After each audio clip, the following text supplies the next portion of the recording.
Okay, Hare Krishna, and we are online. So welcome, Rukmini, and over to you.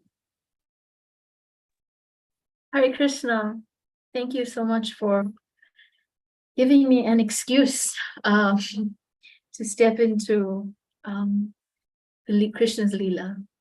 It's often that given that excuse is quite a benediction, an excuse to connect, which I probably may not have taken the time to do if you didn't, so I'm grateful for it.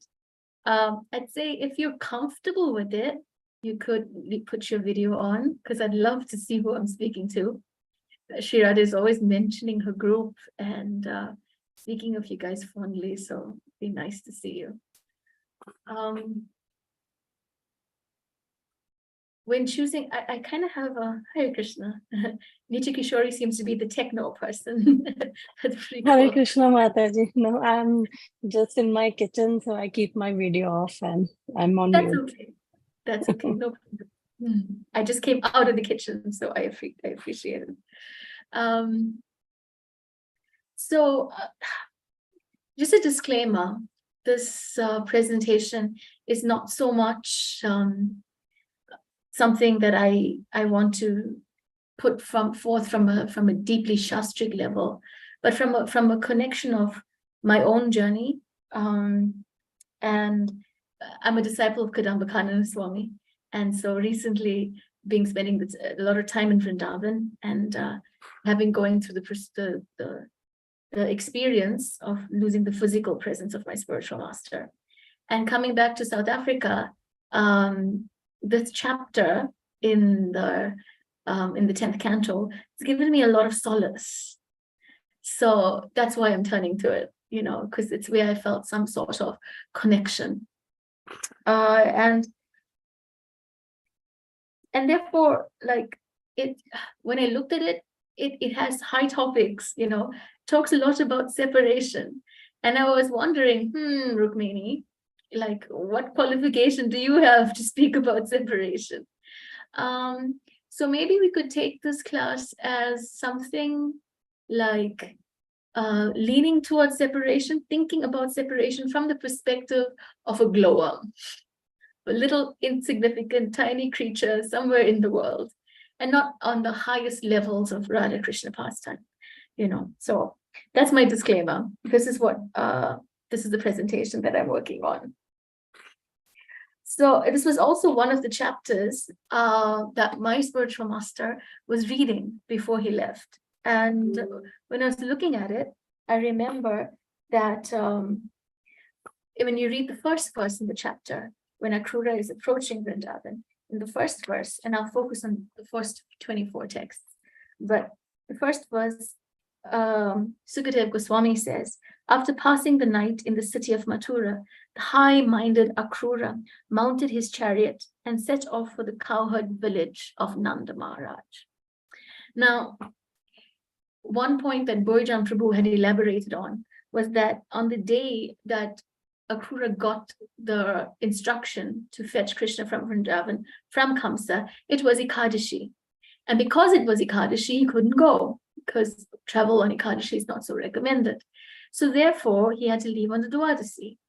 And therefore, actually what happened, according to Boyjan Prabhu, when you look at the commentaries of the Acharyas, is that he stood on the chariot, on the brand new chariot that Kamsa had given him, the entire night, waiting for the dawn to come so that he could leave to Vrindavan. When I read this, I was thinking about how when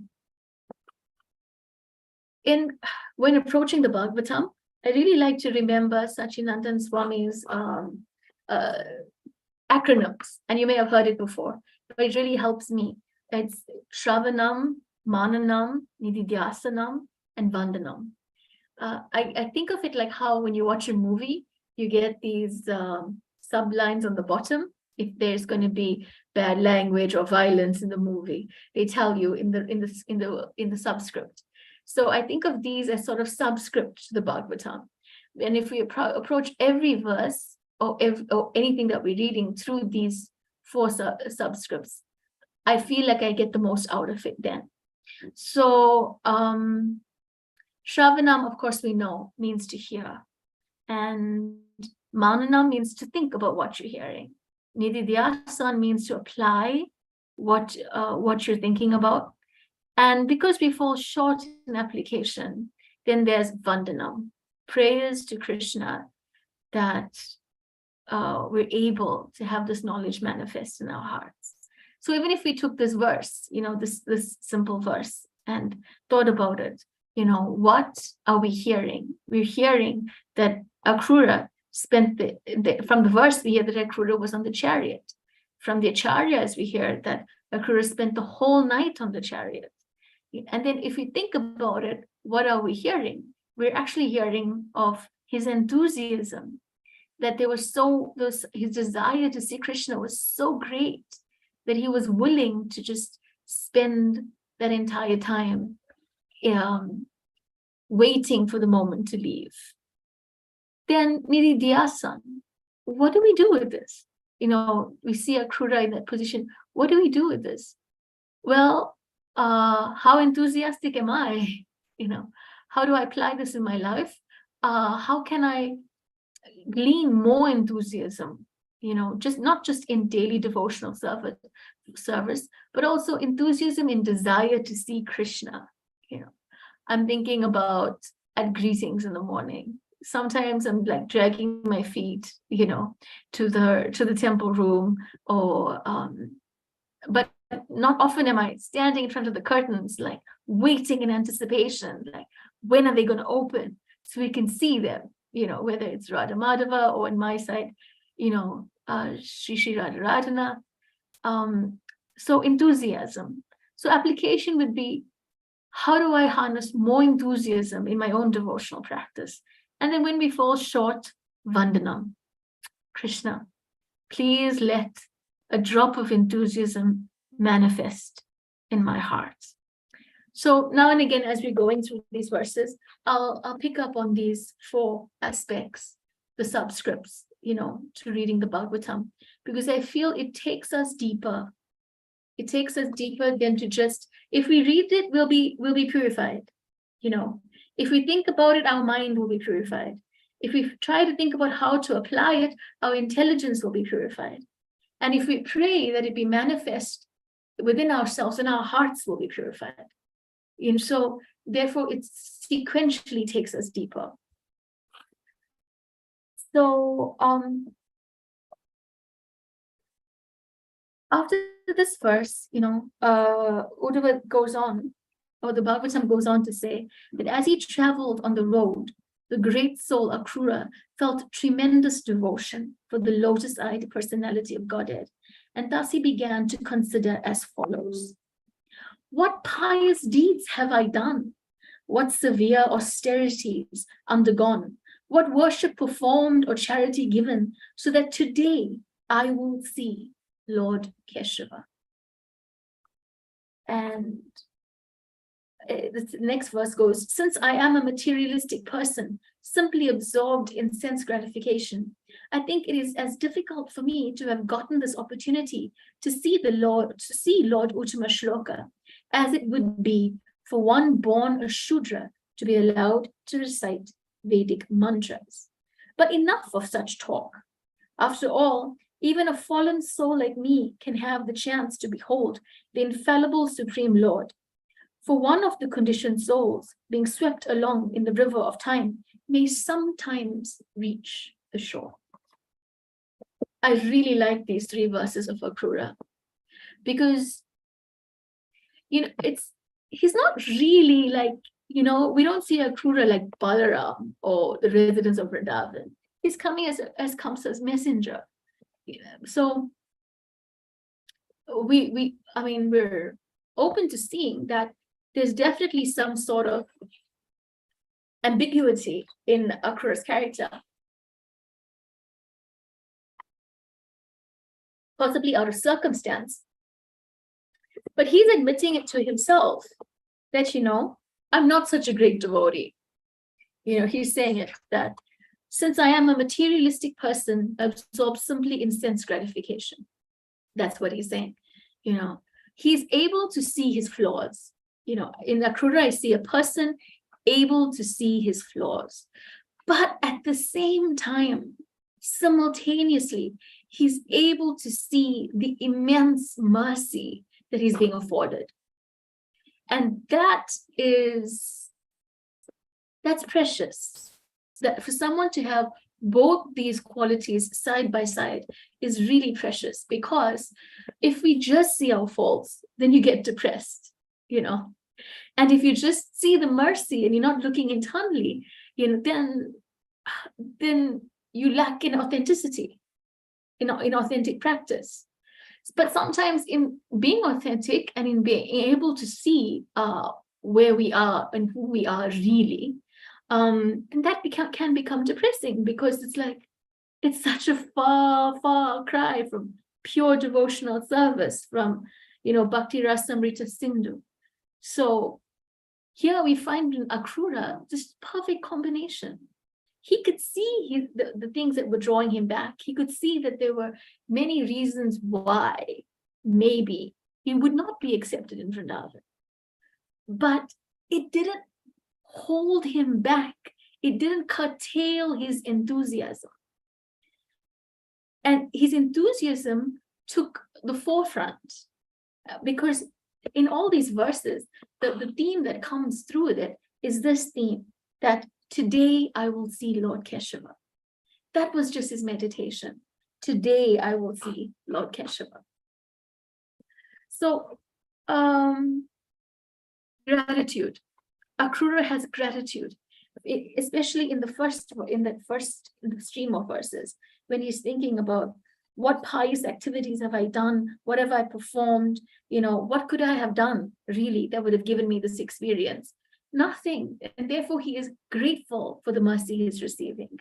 And while being grateful, he is showing that optimism. And he's also really emphasizing in these verses the rarity of devotional service, that it's sudurlabha, one of the 6 qualities, how rare it is to obtain this opportunity. So there's Akrura. He's seeing his own faults. He's seeing the rarity of the process of devotional service, and he's able to have gratitude for that he has the opportunity to now come before Krishna. And therefore, he's able to take to the devotional path with enthusiasm. Now, for me personally in life, this is important, because if I remember Akrura, now we've read about him, and now that I'm speaking about him, we're thinking about his characteristics. If there's something that I am to apply here, then the thing that I would want to apply is that, okay, Rukmini, together with seeing the internal, also see the rarity of devotional service. And therefore, if you see both, you can progress with enthusiasm. And Vandanam, Krishna, please let that sort of enthusiasm, actually let me be able to see the grandeur of your mercy, so that such enthusiasm will manifest in my heart, like Akrura, like it does in Akrura. So Akrura then says in text 5, but enough of such talk. After all, even a fallen soul like me can have the chance to behold the infallible Supreme Lord. For one of the conditioned souls being swept along the river of time may sometimes reach the shore. So he has faith that despite how difficult it may seem or improbable, that some soul lost in an ocean finally reaches the shore, despite the improbability, there's a chance. There's a chance. And he focuses his energy on the chance. I was thinking that how much deeper that chance is for us, Gaudiya Vaishnavas, followers of Lord Chaitanya, who, like it was saying in these texts, when Akrura is trying to draw this comparison between, I think it was difficult for me to have gotten this opportunity to see Lord Uttama Shloka, as it would be for one born a Shudra to be allowed to recite Vedic mantras. Don't know about you, but I was born pretty Shudra. And by the mercy of my spiritual master, I'm supposed to recite Vedic mantras, So because we come in this Gaudiya Vaishnava line, especially because we have that mercy of Lord Chaitanya, how much more reason for us to be enthusiastic, even more so than Akrura. And the chapter goes on. Akrura is saying, indeed, today King Kamsa has shown me extreme mercy by sending me to the lotus feet of Lord Hari, who has now appeared in this world simply by the effulgence of his toenails. Many souls in the past have transcended the insurmountable darkness of material existence and achieved liberation. Sometimes people ask, how did you become a devotee? And then you think about, oh, well, when I was this age, I was seeking, and then this happened, and then that happened, and I connected this way, and I always had an inclination of something. And some days it would do us good to remember that maybe we're just devotees because of the effulgence of the toenails of a person who connected us into bhakti.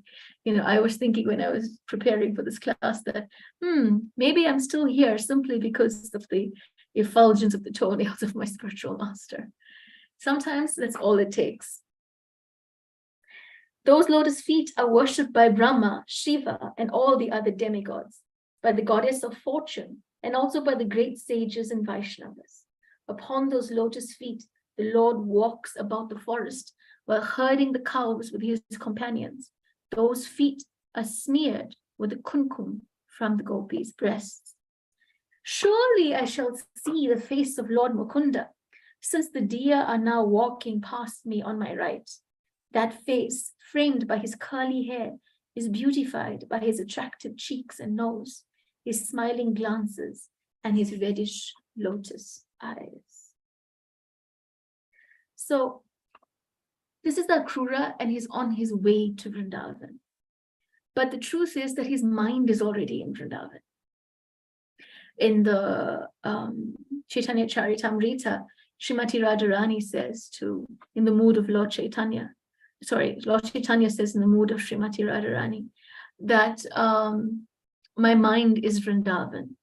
And since you like Vrindavan, won't you place your lotus feet there? I don't know, but my mind is not like Vrindavan. So it's not surprising that Krishna may not place his lotus feet there all the time. There's lots of other things in my mind. But Akrura's mind, even though he's on the journey, we always hear in devotional practice how the process, the holy name, chanting the holy name, the process and the goal is the same. And for Akrura, he's physically moving to Vrindavan, but his mind was already there. And maybe that's what it takes on the devotional path, that there's not the moment when we become Krishna conscious and then the pearly gates open and we enter the spiritual world. It's the moments that we are Krishna conscious before that is allowing each step to go closer and closer to Krishna.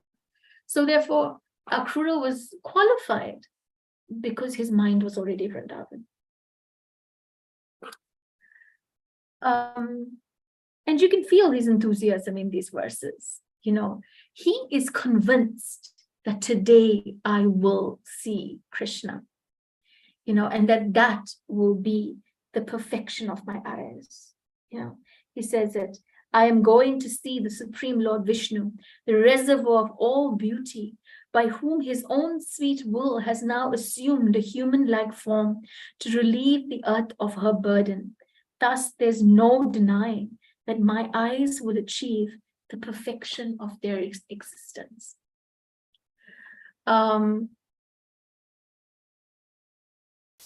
So, the perfection of our eyes is to behold the form of the Supreme Lord, and also to behold the form of his devotees.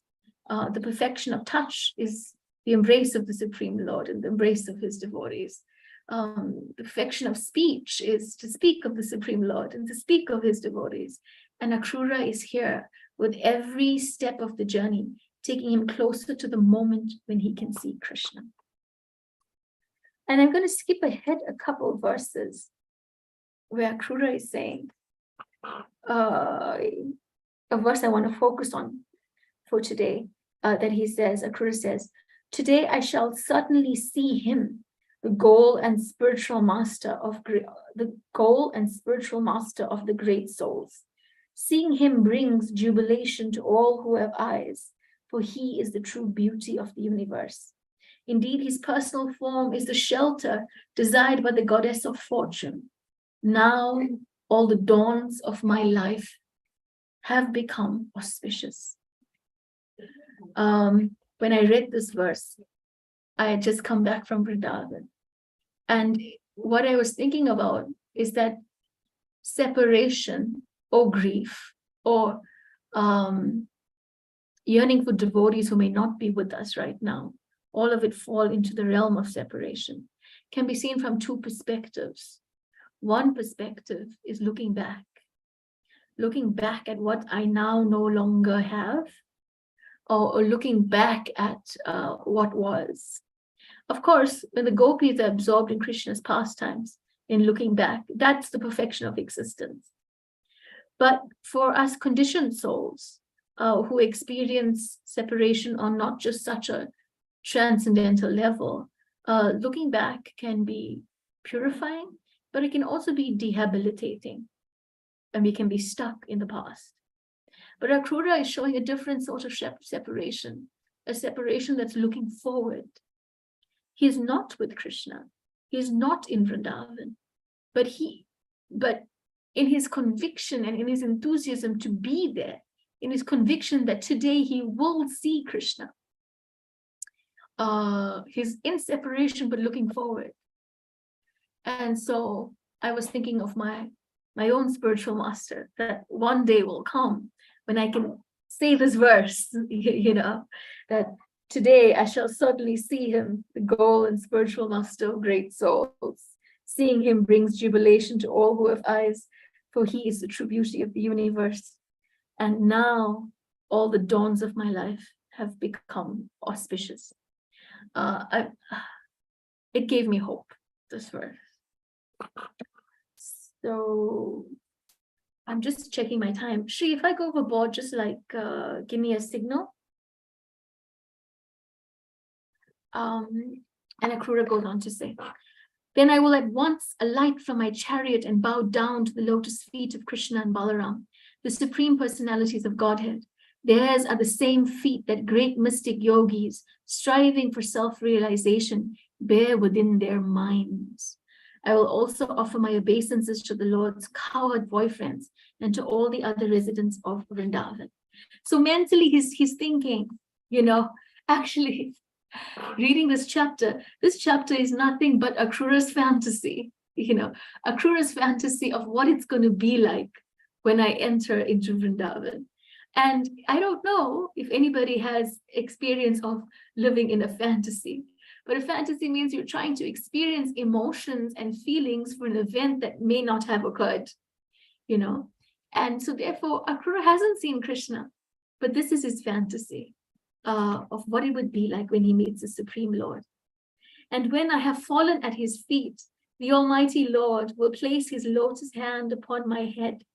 For those who seek shelter in him, because they are greatly disturbed by the powerful serpent of time, that hand removes all fear. Fear is the antithesis of faith. For us to be able to endure on the spiritual path and progress with enthusiasm, we have to also have confidence. Going back to Rupa Goswami's nectar of instruction. And with enthusiasm, confidence, and determination, there's an underlying note that fear is absent. For us to be determined, for us to be convinced, then that means we have faith. Faith and conviction goes hand in hand. And where there is faith, there can't be fear. Because where there is fear, it shows a lack of faith.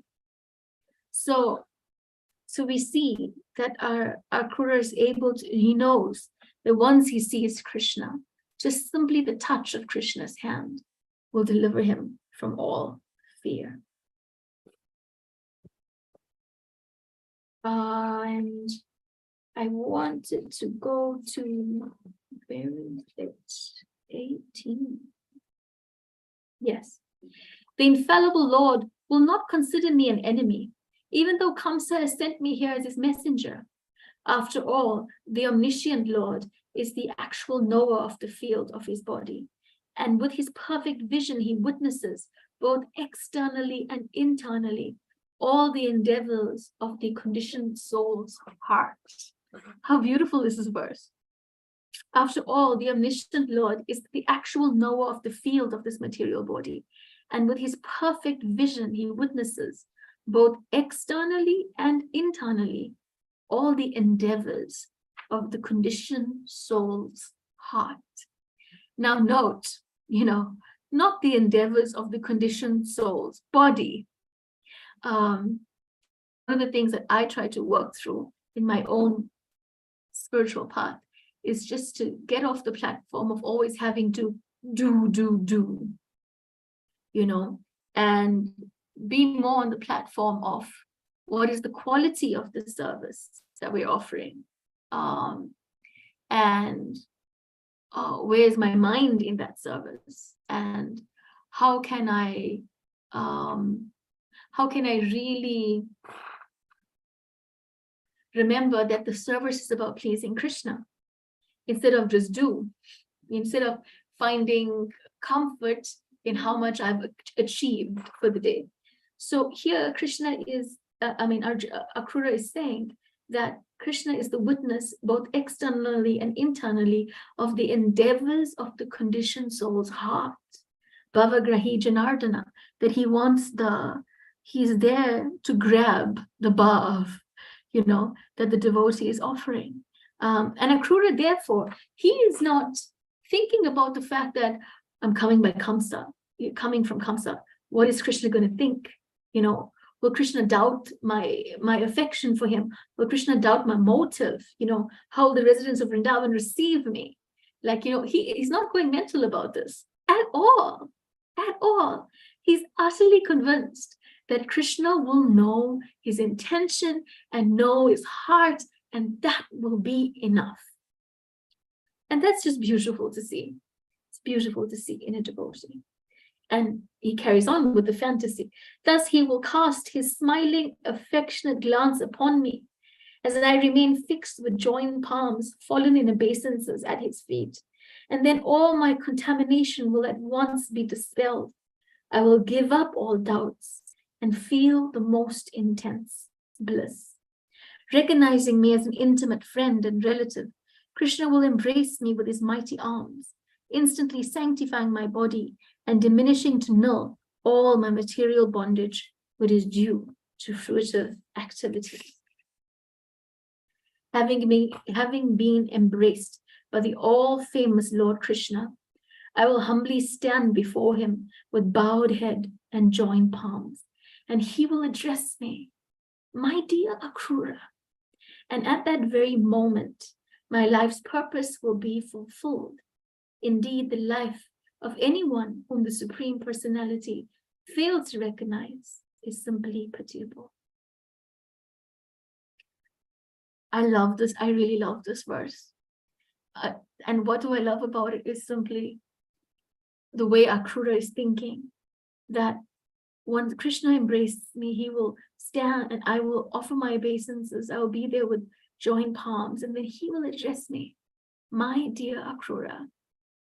And for me, on a personal level, this felt very hope-giving. Again, because of the emphasis of separation and the emphasis of looking at separation through the lens that looks forward. That one day I will be able to be in the presence of my spiritual master, and that he will be able to address me. I don't think he would say, my dear Rukmini. He'd probably say, Rukmini, you got that wrong, you idiot. That sounds more like him. But that day will come. That day will come. Because I lack the connection. I lack the purification of hearts. I lack the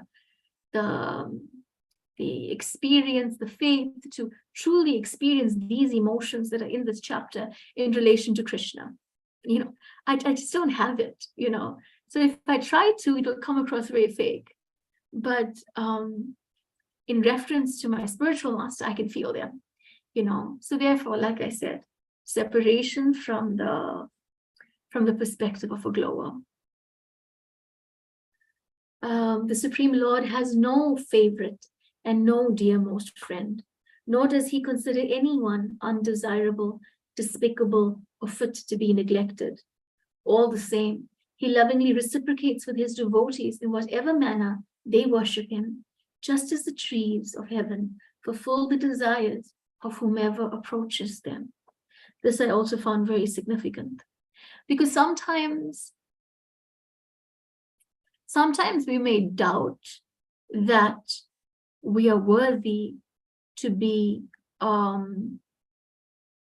worthy enough for Krishna to care about, one, or two, that something we have done or not done is so bad that Krishna will turn away from us, But he's saying it here. Akrura is saying it, The Supreme Lord has no favorite, no dearmost friend, nor does he consider anyone, an emphasis on anyone, undesirable, despicable, or fit to be neglected.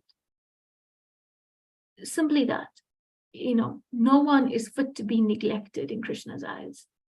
That obviously shows Krishna's character, that he's that sort of person, who just neglects no one. But it also gives us hope that never will he neglect us. And therefore we should try harder to act on a platform that will take us closer on the spiritual path to the day when we can say, today is the day that I will meet Lord Keshava. So Akrura knows that Krishna will see his heart. And so therefore, he embarks on this idea and this fantasy. So I wanted to focus on those verses of Akrura. But while I was reading them, a few came up, the story of Akrura. A few verses came up from the Song of the Bee that I just wanted to quickly share with you. And that's because when I think about separation, I think about one, how I'm not qualified to think about it. That's what I think about. The second thing I think about is a play that we once did. And it was a play that was combining some aspects of the Uddhava Sandesh with the Hamsaduta. These are books by Rupa Goswami. So the Uddhava Sandesh, this is Krishna sending Uddhava to Vrindavan to give a message to the gopis. And Hamsaduta is Lalita, who is with Radharani in her height of separation. And the gopis are thinking that she's going to leave her body, and they're at the banks of the Yamuna, and they're trying to calm the fire of her separation by gathering water and damp lotus leaves to reduce the fever. And therefore, she's at the Yamuna and she sees a swan, and she tries to instruct the swan to take a message from Vrindavan to Mathura, to Krishna. Now, in that story, the swan actually represents the individual, the disciple, and Lalita represents the guru, which is very much in line with our parampara. Lalita is, Rupa Manjari serves Lalita, and Rupa Goswami is like heading our line, as in all of us being Rupa Nugas, so we fall in that line. And so both these stories are happening simultaneously in the play, where Uddhava is getting the message, is getting the instruction to take a message to Vrindavan, and Lalita is giving the swan a message to take to Krishna and Mathura. The rest of the play focuses on Uddhava going to Vrindavan and the separation that Uddhava sees in Vrindavan, the fact that when he sees Mother Yashoda, she's turning into a river, as Vishwanath Chakravarti Thakur says. Her tears are so incessant that she's turning into a river. And the play was a musical, so we wrote a song about that. And how all Radharani's ornaments were animate, and how they were also experiencing separation from Radharani because she isn't there. And And in all the separation, Uddhava then meets Radharani, and the whole conversation of Radharani mistaking the bee to be the messenger happens. But when you read about separation, we try to think about separation, or in trying to write the script, one of the things that came to my mind was, Krishna is God, and he still chooses to leave. So whatever esoteric answers people give as to why he did it, it still feels like not enough, Krishna, for me to believe that, as to why you would do that. But one of the things that I got from that play was that the idea or the inclination that Radha and Krishna, as we know, are never separated, never ever separated, because her mind is always Vrindavan and Krishna is always in Vrindavan. But when the fact that I can't understand that is because I'm separated. It's not Krishna who's separated from Radharani, it's me. It's I who've chosen to be separate. I am separate, and I am separate by choice. Radha is not away from Krishna, Krishna is not away from Radha. And so if I don't understand separation, yeah, that's okay. But the fact is that I choose to be separate. And that is real separation. Because when we choose to be separated by choice. So in trying to understand, in seeing separation through that sort of lens, when I read these verses in the Bhagavad Gita, it really spoke to me. Not Bhagavad Gita, Srimad Bhagavatam. And it is right here. And I'm ending with this.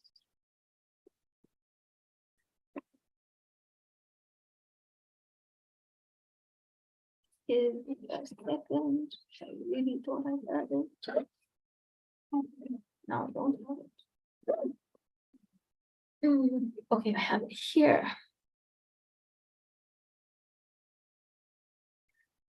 So, and it is over here. Right. Krishna is saying, Krishna's letter to the gopis. This is part of Krishna's letter to the gopis. But the actual reason why I, the beloved object of your sight, have stayed far away from you is that I wanted to intensify your meditation upon me and thus draw your minds closer to me. Now, the first time I read this, I was like, yeah, sure, Krishna. Like, of course, that's your reason. I didn't really believe him. But now when I look at that same verse to the eyes of my own experience of separation from my spiritual master, it makes so much more sense. Krishna is saying, but the actual reason why I, the beloved object of your sight, have stayed away from you is that I wanted to intensify your meditation upon me and thus draw your minds closer to me. And the verse that follows that says, because your minds are totally absorbed in me and free from all other engagement, you remember me always, and so you will very soon have me again in your presence. And so therefore, from my own perspective, experiencing grief and feeling separation means that if I'm able to absorb my mind and free my mind from all other engagements, then soon the day will come when the object of separation will again be in my presence. And sometimes, when we lose great devotees, there's always devotees who feel like, but I just didn't get enough time with this person, and I wish I had more of a chance to connect with that great soul, and I can see also within my God family and the God families of many great souls who have left in recent times, that yearning, of a devotee who may have just got initiated a month before, and this verse I feel speaks to that devotee. It says, and although some gopis had to remain in the covered village so they could not join the rasa dance to sport with me at night in the forest, they were nonetheless fortunate. Indeed, they tamed me by thinking of my potent pastimes. And so therefore in this verse, I feel Krishna is showing that simply by thinking about the activities of a pure devotee, even if we were not the ones in direct reciprocation of that experience, we're purified by them. Because aren't we purified when we hear Srila Prabhupada memories? We weren't there. I mean, most of us weren't there, but we're purified by them. So therefore, from Akrura, I take away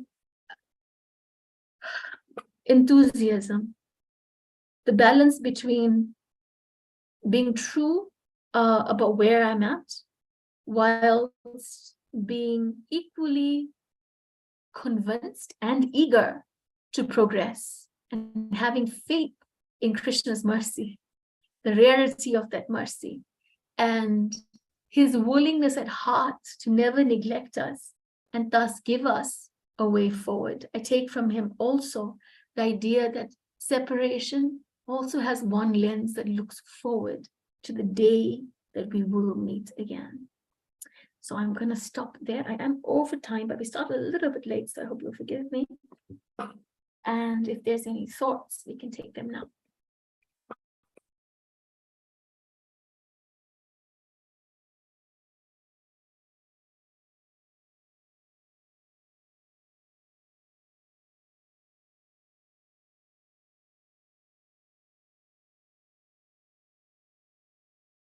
I know Nichikishore is in the kitchen, and I think we could round. I mean, if there's no other thoughts, I don't want to labor on yapping. Thank you. Thank you so much, Rukmini Devi, for enlightening us. I would like to listen to this class again on YouTube to digest everything you said. And if any of you have any questions or comments or realizations, now is the time. Oh, you muted again.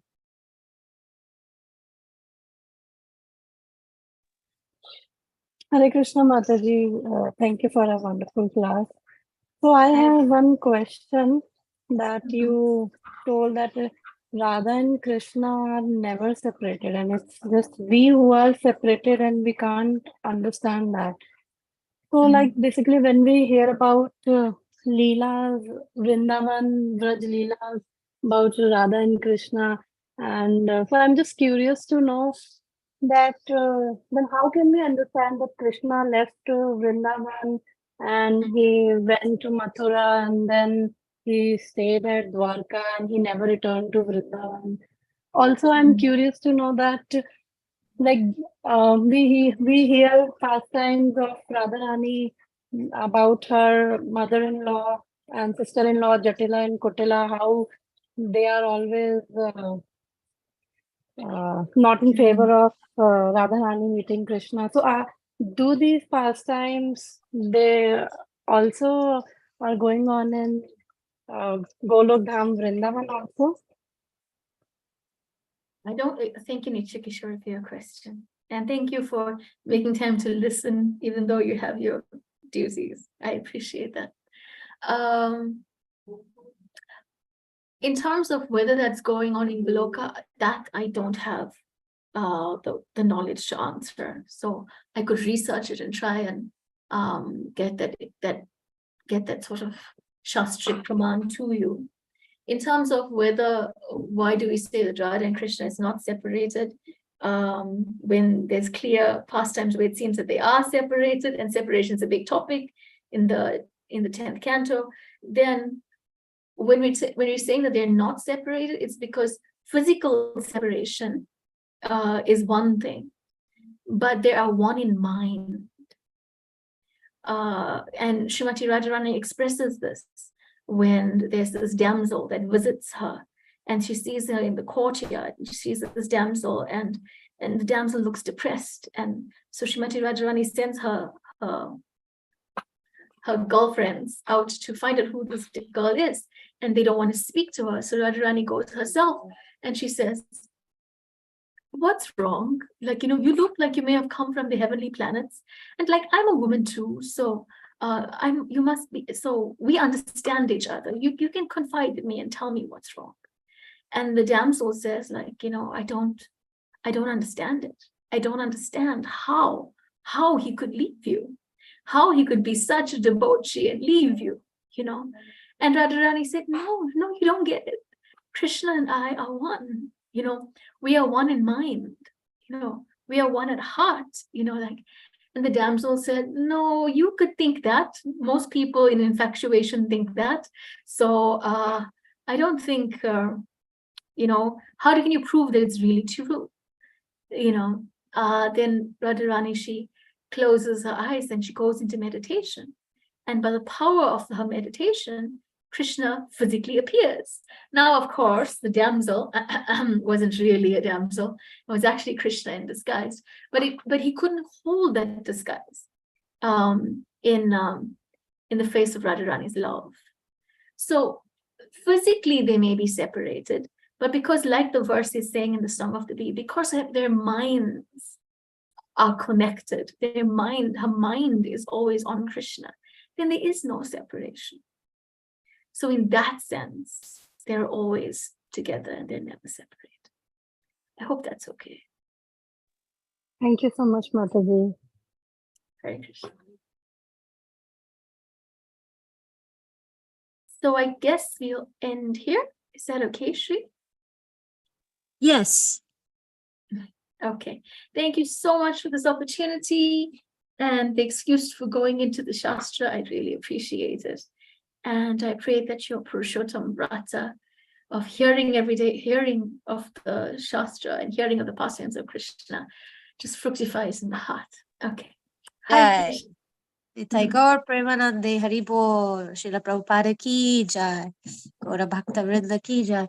And if any of you have any questions, for those of you watching this online later, if you have any questions, you can connect with Rukmini. You can ask her on the group. She's part of the Krsna Connection group. Or you can write me or any of us personally and we'll give you her contact. So, yeah, thank you so much, Rukmini. Hare Krishna. Hare Krishna.